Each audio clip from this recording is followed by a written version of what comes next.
நீங்கள் பார்த்து கொண்டிருப்பது நியூஸ் 21 செய்திகள். தமிழ்நாடு செய்திகளை உடனுக்குடன் தெரிந்து கொள்ள நியூஸ் 21 செய்திகளை பாருங்கள். கரூரில் பத்திரிகையாளர்களுக்கு பணி பாதுகாப்பு வேண்டி கரூர் மாவட்ட அனைத்து பத்திரிகையாளர்கள் சங்கம் சார்பில் கண்டன ஆர்ப்பாட்டம். கரூர் மாவட்டம் குளித்தலை பகுதியை சேர்ந்தவர் சிவா. இவர் தற்போது தனியார் தொலைக்காட்சியில் பத்திரிகையாளராக பணியாற்றி வருகிறார்.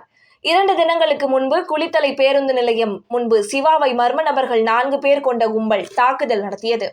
இந்த தாக்குதலில் காயமடைந்த சிவா குளித்தலை அரசு மருத்துவமனையில் சிகிச்சை பெற்று வந்த நிலையில் பத்திரிகையாளர்களை தாக்கிய நபர்கள் மீது நடவடிக்கை எடுக்க வேண்டும் என தமிழகம் முழுவதும் பல்வேறு மாவட்டங்களில் இருந்து பத்திரிகையாளர் சங்கம் சார்பில் தாக்குதல் நடத்தியவர்கள் மீது நடவடிக்கை எடுக்க கோரி கோரிக்கை வைத்தனர்.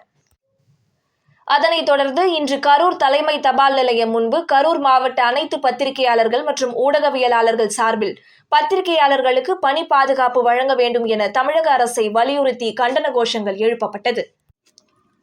தமிழ்நாடு அரசு சார்பில் திமுக ஆட்சி வந்தவுடன் முன்கள பணியாளராக தமிழ்நாடு முதல்வர் அறிவித்தார். 24 மணி நேரமும் அயராது உழைத்துக் கொண்டிருக்கும் செய்தியாளர்கள் மற்றும் ஒளிப்பதிவாளர்கள் என்று அறிவித்த தமிழ்நாடு அரசு சார்பில் திமுக ஆட்சி வந்தவுடன் முன்கள பணியாளராக தமிழ்நாடு முதல்வர் அறிவித்தார். 24 மணி நேரமும் அயராது உழைத்துக் கொண்டிருக்கும் செய்தியாளர்கள் மற்றும் ஒளிப்பதிவாளர்கள் என்று அறிவித்த தமிழ்நாடு அரசு கிடப்பில் போடப்பட்ட முன்கள பணியாளராக மட்டுமே செயல்பட்டு வருகிறது. கண் துடைப்புக்கு மட்டுமே பல்வேறு திட்டங்களை தமிழ்நாடு அரசு பத்திரிகையாளர்களுக்கு வழங்கி வருகிறது.